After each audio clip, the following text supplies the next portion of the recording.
선교하는 교회, 특별히 저는 선교 교육하는 교회로 알고 있습니다. 기독교는,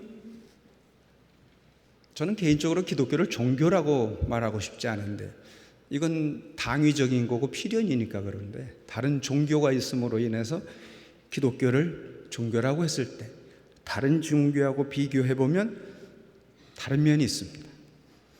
그냥 단순하게 비교를 해보면 불교는 자기가 스스로 돌을 닦아서 부처가 되고 니르바나, 열반의 경지에 이르는 것이라고 본다면, 또 이슬람은 꾸란이나 샤리아나 이런 법을 통해서 법을 얼마나 잘 지키느냐에 중점이 있다고 생각한다면, 기독교는 물론 우리는 율법이라는 게 있어서 율법을 지켜야 합니다. 그런데 율법을 지키는 것 그 이상의 어떤 것이 있습니다. 그것은 바로 하나님과 하나님의 백성된 자들의 언약의 관계에서부터 시작되는 것입니다. 약속입니다. 하나님이 약속해 주시고 언약해 주신 부분을 어떻게 실천해 가느냐의 과정일 것입니다. 그리고 그 언약이 효력을 발휘하려면 거기에는 반드시 믿음이 있어야 돼요. 믿음이 없이는 그 언약은 그냥 허공을 외치는 소리에 불과할 것입니다.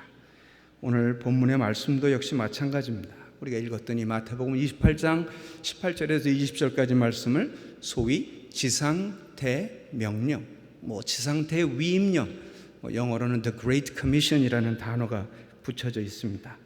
여기에도 전적으로 우리의 주님이 약속의 말씀을 주시면서, 명령과 약속의 말씀을 주시면서 거기에는 믿음이 전제되어야 하는 것입니다.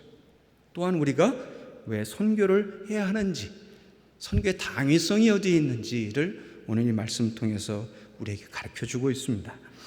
역사적으로 보면 교회의 역사는 선교의 역사와 같이 했습니다. 다시 말하면 교회의 성장과 교회의 성장은, 교회의 성장, 선교의 성장은 반드시 함께하는 정비례 관계였습니다. 여러분들이 한번 교회의 역사를 이렇게 쭉 훑어보면, 다른 나라 아니라 우리나라만 보더라도 교회의 성장은 반드시 선교의 성장을 가져왔습니다. 다시 말하면 선교가 안 되고 있다, 이거는 뒤집어 얘기하면 교회가 시원찮아져 가고 있구나 라고 하는 반증입니다. 교회가 열심으로 성장하고 부흥하면 거기에는 반드시 또 선교가 함께 부흥하고 성장하는 것이 따라오게 되어 있습니다. 그래서 이 둘의 관계는 정비례 관계입니다. 에밀 브루너라고 하는 신학자가 있어요. 그분이 뭐라고 얘기했냐면, 교회에 선교가 없으면 장식된 시체에 불과하다, 이렇게 표현을 했어요. 다행히 우리 교회는 빌려 쓰는 교회라 장식이 그렇게 화려하게 있지는 않아서 그나마 좀 다행일 것 같은데, 교회에 선교가 없으면 장식된 시체에 불과하다. 마치 초가 촛불이 타오르면서 존재하는 것처럼 교회는 선교라고 하는 촛불이 타오르면서 존재한다, 이렇게 표현을 했어요. 아마 그에 대한 상징적이고 지금 우리가 목도할 수 있는 대표적인 교회를 아마 들으라고 그러면 영국 교회일 거예요. 특별히 그 중에서도 그 영국의 대표적인 웨스트민스터 사원, 웨스트민스터 애비라고 하는 이 교회일 것입니다. 보십시오. 이 안에 얼마나 화려하고 얼마나 대단합니까? 대관식이 열리고 왕세자가 결혼할 때 쓰고 이런 엄청나고 멋있는, 여러분들이 가보셨으면 또 확인을 하셨을 터인데, 그러나 문제는 지금 이 교회로부터 무슨 기도 소리가 나오고 있으며, 이 교회로부터 무슨 말씀의 강력한 선포가 있으며, 이 교회로부터 무슨 선교가 있는가? 유명한 사람들이 전부 저기에 다 묻혀 있어요. 정말로 시체에 불과한 상황이 돼버렸어요. 그게 남의 소리가 아니라 우리 한국 교회를 이제 되돌아봐야 될 때입니다. 1866년 27세의 로버트 토마스 선교사님이 대동강변에 내리자마자 그냥 성경 하나 건네주고 병졸에게 성경 하나 건네주고 창에 찔려 순교를 했습니다. 그 순교의 피가 한국 교회에 흐르고 있습니다. 제가 2013년하고 2015년에 영국 기도 선교라 이렇게 타이틀을 해서 우리 학생들, 교수들, 교직원 230여 명이 영국을 갔습니다. 그래서 한 20명씩 11개 지역으로 흩어져서 기도해 주러 갔습니다. 왜 그랬겠어요? 그렇게 선교사가 파송되고 온 세계를 향해서 선교하던 교회가, 그런 기독교가, 교회가 죽어가기 시작하니까 이제 선교도 안 될 뿐만 아니라 교회 자체의 존립 여부가 위험해지는 상황이 벌어졌어요. 그래서 이제 피선교지가 됐어요. 우리가 그렇게 복음의 빚진 자로서 가만히 있을 수 있나? 그 교회 가서 우리가 기도하자. 그래서 2차례에 걸쳐서 우리의 자비를 들여서 그렇게 간 적이 있습니다. 1910년에 스코틀랜드, 지금의 영국이죠, 스코틀랜드 에딘버러에서 선교 대회가 열렸습니다. 한 160여 개의 선교회나 선교단체가 참석을 하고 약 1200여 명 정도가 모여서 우리가 온 세계 곳곳에 교회를 세우자, 한 목소리, 한 마음, 한 뜻을 가지고 선교 대회가 열렸습니다. 1910년입니다. 그래서 2010년에 우리가 그 영국에 제안을 했어요. 100주년이 되지 않느냐. 1910년에 에딘버러 선교대회 100주년이 되는 2010년이니까 얼마나 의미가 있고 뜻이 뜻깊으냐. 그러니까 영국에서 한번 그 대회를 다시금 주최를 해서 우리가 참석할 수 있도록 하자. 그렇게 제안을 했어요. 그랬더니 되돌아온 대답이 이랬어요. 우리가 지금 역량이 없습니다. 다시 말하면 교회가 시원찮아져서 그런 대회를 할 수 있는 여력이 없습니다. 그래서 한국에서 따로 했어요. 우리가 2010년에 에딘버러 선교대회 100주년 기념대회를 했어요. 100년 지났어요. 1910년에 그렇게 한마음 되고 한뜻이 되고 온 교회가 온 세계를 향해서 선교를 하고 온 세계 곳곳에 우리가 교회를 세우자라는 그런 뜻으로 한마음 한뜻이 되었던 그 땅이, 그 나라가 딱 100년이 지나고 나서부터는 힘이 없어져 버렸어요. 선교사 파송 못하고 교회 젊은이들이 떠나고 그런 상황이 벌어졌어요. 한국교회를 보면서 남 얘기 아니구나, 이게 남의 나라 얘기가 아니라 우리도 앞으로 100년 뒤를 보자. 지금은 아마 우리가 그런 걸 상상하기 어려울 거요. 지금 온 세계에 약 2만 7천여 명 이상의 한국 선교사가 170여 개 나라 가서 지금 선교를 하고 있어요. 그러나 앞으로를 보십시다. 앞으로 100년이 지나서 이 영국교회가 처한 이런 상황이 혹시나 우리에게도 닥치지 않을까라고 하는 생각을 다시금 우리가 짚어봐야 될 때입니다. 그렇게 온 세계를 향해서 선교를 했던 그 영국이 지금 선교를 받아야 되는 피선교지가 되어버렸기 때문입니다. 이제는 이런 것이 다른 나라의 이야기로만 남아있는 것이 아니라 우리 한국교회에 울리는 경종이 되어야 될 것입니다. 선교에 참여는 명분의 쌓임이 아닙니다. 어느 교회가 조금 더하고 덜하고 잘난 체 하려고 하는 명분의 싸움이 아닌 겁니다.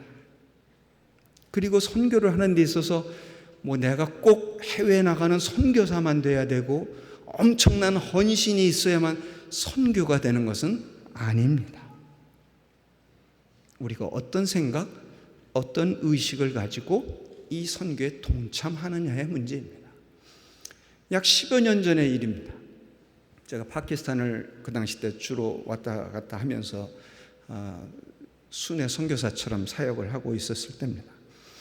파키스탄의 사역자가 제 한 사역자 형제를 소개시켜 줬어요. 비행기를 다시 그 안에서 한 1시간 반 떨어져 있는 곳인데 가서 그 형제를 만났어요. 그 당시 때 그 형제가 한 27세 나이였어요.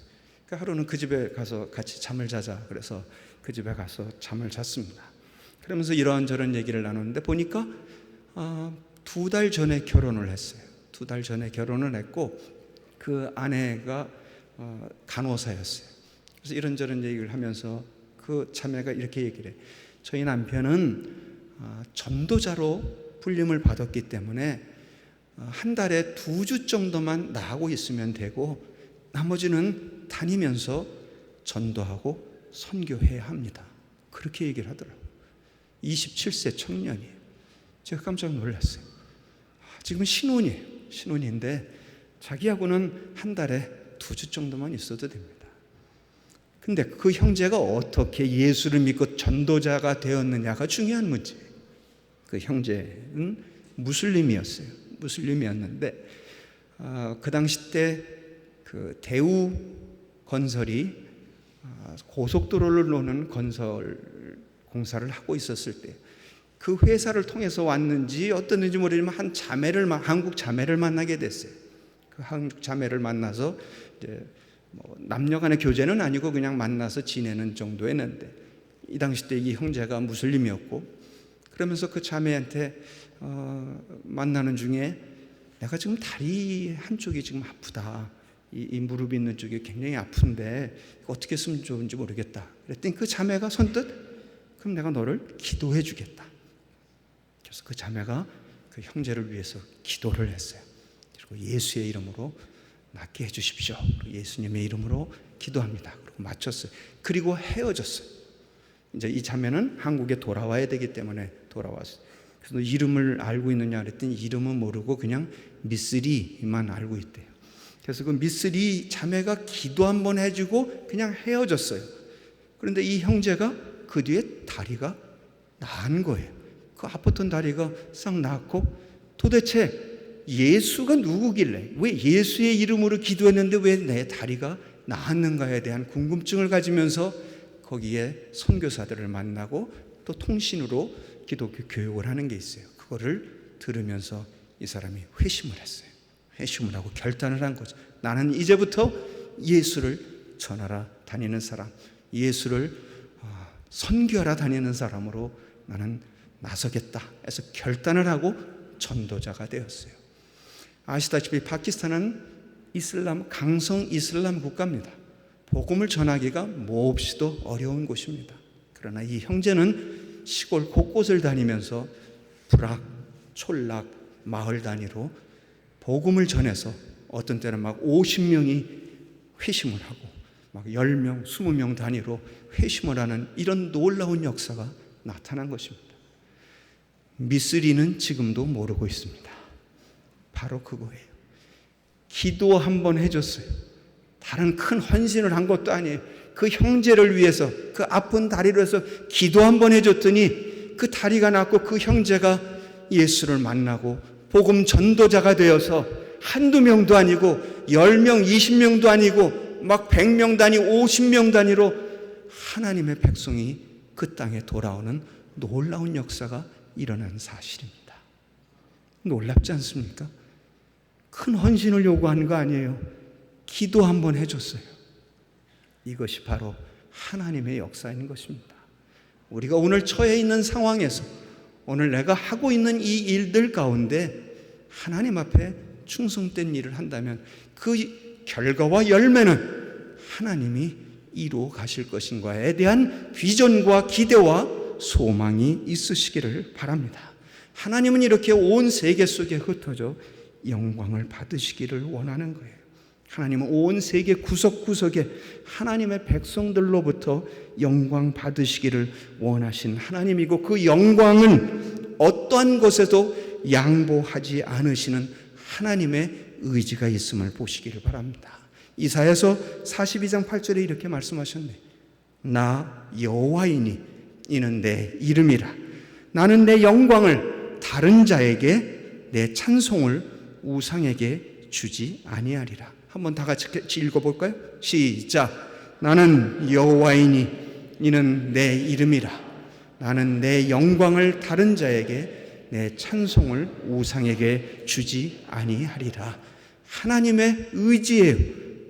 하나님께서는 하나님이 받으실 영광, 온 세계 곳곳에서부터 하나님의 백성들로부터 찬양과 영광을 받으실 그 일에 대해서는 나는 결단코 양보하지 아니하시겠다는 하나님의 의지의 표명입니다. 저는 소개받은 것처럼 일 때문에 여러 곳을 많이 다닙니다. 사실 지난주도 그 파리 한인 장로교회에서 북아프리카와 중동 쪽에 있는 선교사님들을 먹고 자는 문제, 숙식을 다 해결해주고 교육을 위해서 제가 또 다녀왔었습니다. 거기도 시차가 많이 있잖아요.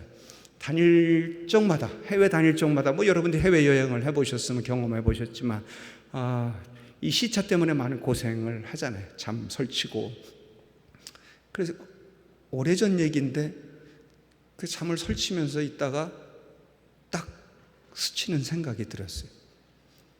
하나님은 24시간 내내 온 세계로부터 영광을 받으시기를 원하시는 하나님이다. 예배 시간을 한번 볼까요? 지금 우리가 예배 드리고 있는데 아마 1시간 후면은 또 북경에서, 2시간 후면은 아마 또 태국에서, 6시간 후면은 유럽에서, 우리가 쿨쿨 자고 있는 시간에 맨 지구 저편에 있는 브라질, 아르헨티나에서 예배가 드려지고 어디에선가 하나님의 찬송이 있게 될 것입니다. 그래서 물론 물리적으로는 시차가 자전이 있기 때문에 시간차가 있는 거 당연해요. 그러나 물리적으로 해석이 아니라 이걸 영적으로 딱 해석을 해보니까 그래, 맞아. 왜 시차가 존재하느냐? 하나님은 24시간 내내 온 지구 구석구석에서부터 하나님의 백성들로부터 찬양과 영광을 받으시기를 원하시는 하나님이구나. 세상에는 지식재산권이라는 게 있어요. 내가 지금 얘기한 이거를 나는 책에서 한 번도 보지 못했고 어느 누구도 설교를 통해서 얘기한 적이 없어서 이 말에 대해서는 제가 지금 지식재산권을 가지고 있어요. 이 지식재산권을 여러분들에게 다 양보해 드릴 테니까 생애 동안에 충분히 활용하시기를 바랍니다. 하나님은, 맞아요, 하나님의 백성들로부터 우리를 통해서 이 복음이 전해지고 온 세계 곳곳에 하나님의 백성들이 세워져서 그들로부터 하나님을 찬송하고 경배하고 예배드리는 그것이 온 세계 곳곳에서부터 있어서 하나님은 그들로부터 영광을 받으시기를 원하시는구나. 그걸 깨달으니까 너무 감사하고 기뻤어요. 시차가 있는 게 너무 좋았어요. 하나님이 온 세계 구석구석에서부터 우리가 자고 있는 그 순간에까지도 어디에선가 어느 누구로부턴가 하나님을 찬양하고 경배하는 그 영광을 받으시는 하나님, 하나님의 영광에 참여하는 자들이 해야 할 일이 있습니다. 저나 여러분이나 지금 이 자리에 앉아서 하나님을 경배하고 찬양하는 하나님께로부터 선택받은 자들입니다. 선택받은 자들이라면 해야 할 일이 있어요. 이사야서 43장 12절을 보니까 내가 알려주었으며 구원하였으며 보였고 너희 중에 다른 신이 없었나니 그러므로 너희는 나의 증인이요. 증인이랍니다. 나는 하나님인지라 여호와의 말씀이니라. 여호와 하나님께서 여러분과 저에게 이 언약의 말씀으로 주신 것입니다. 이거를 믿음으로 받지 않는다면 그냥 소리예요. 그냥 들려지는 소리로 지나칠 것이에요. 그러나 이 말씀을 하나님의 말씀으로, 하나님께서 언약의 말씀으로 주신 것을 여러분과 제가 믿는다면 우리 모두는 하나님의 증인입니다. 그리고 그 말씀은 하나님께로부터 오신 것입니다. 디모데전서 2장 4절을 보니까 그렇게 나와 있어요. 하나님은 모든 사람이 구원을 얻으며 진리를 아는 데 이르기를 원하시느니라. 그 문장의 주어는 하나님이에요. 그리고 동사는 원한다예요. 자, 이 구절에서 여러분은 하나님의 패션을 읽으셨습니까? 그 하나님의 열정, 구원을, 이 죄인된 이 인류를 구원하시겠다는 그 하나님의 패션을 읽으셨나요? 하나님은 모든 사람이 구원을 얻으며 진리를 아는 데에 이르기를 원하시느니라. 사도 바울이 얘기한 거잖아요. 사도 바울은 바로 그 하나님의 심정을 읽었어요. 그 하나님의 패션을 읽었어요. 온 지구상에 흩어져 있는 이 죄인들을 구원하시겠다는 그 하나님의 열심, 그것을 읽었기에 자기 생애를 들여 복음을 전하는 일에 자기 자신을 드렸어요. 너희는 나의 증인이요. 우리는 이미 믿었어요. 믿은 자들이에요. 그래서 하나님의 백성된 자들이며 하나님의 자녀가 된 자들이에요. 그들에게 주어진 임무가 있네요. 너희는 나의 증인이니라. 선교에는 획일된 방식이 없습니다. 우리는 다양한 참여 방식을 통해, 우리 교회는 교육 선교라고 그렇게 붙여도 좋을 거예요. 교육에도 선교 있어요. 저는 신학교에 있는데 우리는 신학 선교라는 말도 써요. 이제 신학으로도 선교를 해야 될 판이에요. 왜냐하면 잘못된 신학들이 난무하기 때문에 그렇습니다. 교육도 마찬가지고요. 이러한 다양한 참여 방식을 통해서 선교의 불길이 사그러지지 않도록 해야 될 책임이 있습니다. 아까 그 에밀 브루너라는 사람이 얘기한 것처럼 촛불이 마치 그 초가 타오르면서 존재하듯이 우리는 선교에 이 촛불이 타오르면서 교회는 존재하고 있는 것입니다. 우리 안에서 선교의식이 살아있어야 돼요. 선교의 불길이 타올라 있어야 돼요. 선교의 힘은 우리의 의지나 생각이나 결단으로만 하는 것은 아니에요. 오늘 읽었던 말씀이 그렇습니다. 마태복음 28장 18절에서 20절까지인데 많은 분들이 19절부터 이렇게 외우고 상기시키고 하죠. 그러므로 너희는 가서 모든 족속으로 제자를 삼아 이렇게 나갑니다. 국어 문법적으로 보면 생각해 봅시다. 만약에 19절부터 얘기를 한다면 19절은 결론이에요. 결론. 그러므로 너희는 가서 이렇게 되는 거예요. 그럼 우리가 문법적으로도 결론이 있으려면 앞에 무슨 서론과 본론이 있어야 될 거 아니에요. 그 다음에 결론이 돼야 되죠. 그리고 18절을 떼내버리면 19절에 주어가 보니까 내가 되더라고요. 내가 가서 이것도 하고 내가 가서 세례도 주고 가르치고 제자 삼고. 그런데 놓치지 말아야 될 부분이 바로 18절에 있어요.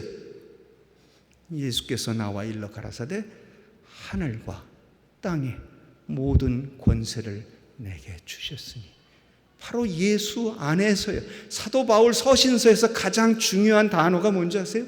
그거는 예수 안에서요. 내가 그리스도 안에서, 내가 예수 안에서, 내가 예수 그리스도 안에서, 이렇게 표현하는 부분들이 많아요. 그 부분은 바로 예수님 때문에 그래요. 바로 18절에서 본 것처럼 그 우리가 주님이라고 부르는 그 예수님은 이 세상의 모든 권세와 능력과 지혜와 부를 가지신 분이기 때문에 우리의 믿음이 예수 그리스도 안에 있지 아니하면 우리가 하는 일은 그냥 내가 하는 거예요. 그리고 내가 목이 뻣뻣해질 거예요. 그리고 내가 어깨에 힘이 들어가기 싫을 거예요. 그게 아니라는 걸 가르쳐주는 거예요.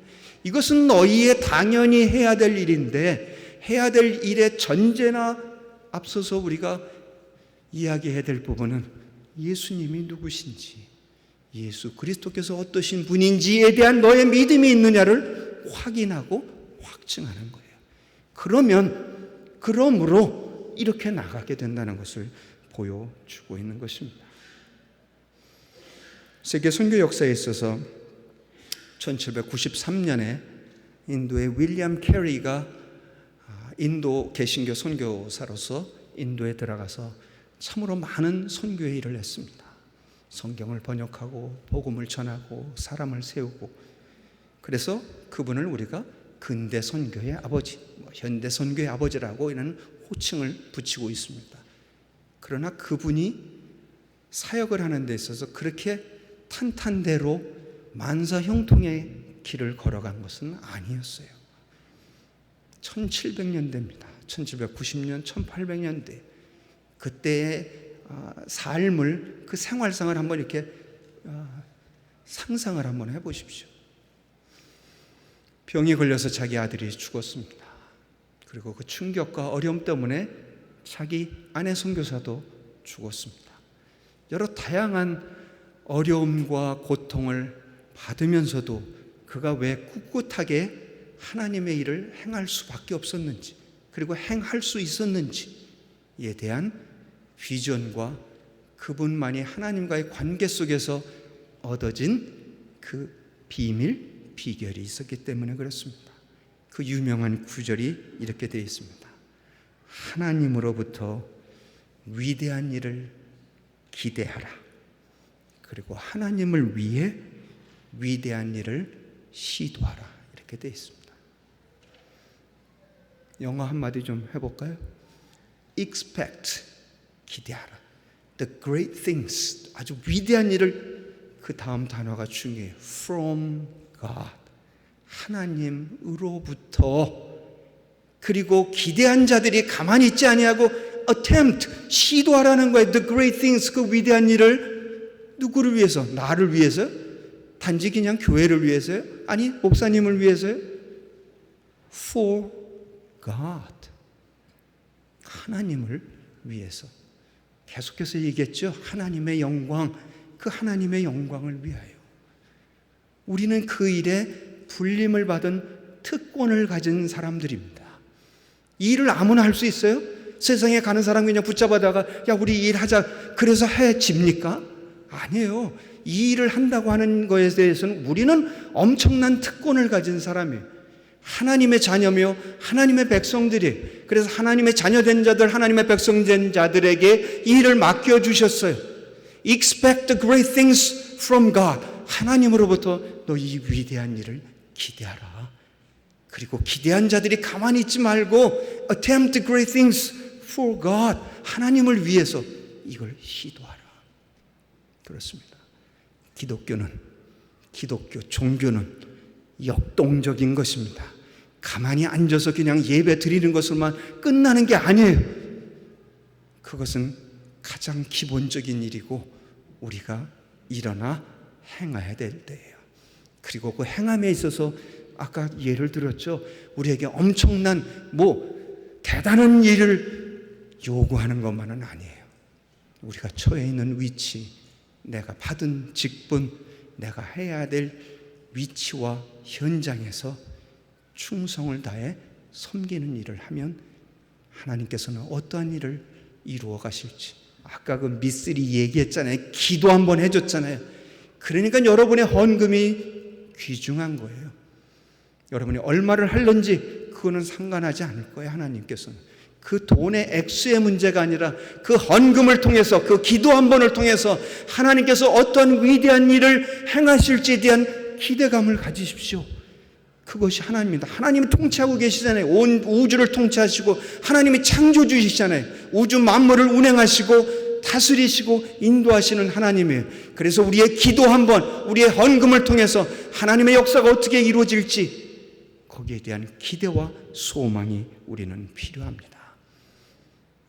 그것은 장차 앞으로 어떻게 돼야 될 일에 대한 미래적인 사건이 아니라 지금 여기서 here and now, 지금 여기서부터 우리 교회로부터 시작해 가는 것입니다.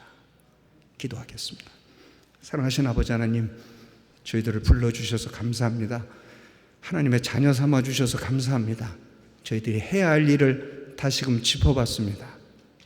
우리가 지금 여기서 주님께서 말씀해 주시고 명령해 주시고 위임하여 주신 일들을 잘 감당케 하여 주옵소서. 예수님의 이름으로 감사하며 기도드리옵나이다. 아멘.